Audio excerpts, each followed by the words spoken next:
आता आपण पाहतो की एकतर इंजिनियर बनायचं म्हणलं की इंजिनिअरिंग असलं पाहिजे, कारण आम्ही जेवढे इंजिनियर पाहिले यांनी 12वी नंतर इंजिनिअरिंग केलेलं असतं.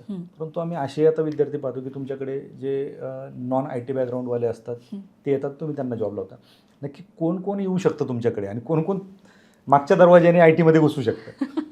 खरं तर सर आय टीसाठी कुठलाच मागचा दरवाजा वर्क होत नाही. बरं. आणि तो जर वर्क होतोय तर ले ऑफच्या कन्सेप्टनी तो बाहेरही जातोय. तर त्यामुळं माझं पहिलं म्हणणं हे आहे की कोणीही बॅकडोअर करू नये, कधीच करू नये. का? कारण आपल्याला जर ते नॉलेजच नाही आहे तर मग आपण एंट्री घेण्यात काहीच पॉईंट नाही. कारण 3 महिन्याने त्या कंपनीला माहिती पडणार आहे की याला काहीच येत नाही. बरोबर. मग ती पहिली वॉर्निंग देईल, दुसरी देईल, तिसरी देईल, तिसऱ्या वेळेस ती म्हणेल बाबा तू घरी जा. ॲट द एंड जर लाखांचं पॅकेज मिळतं ते एक्सपेक्टेशन खूप हाय असतं. सो तसं कधीच कुणी करू नका.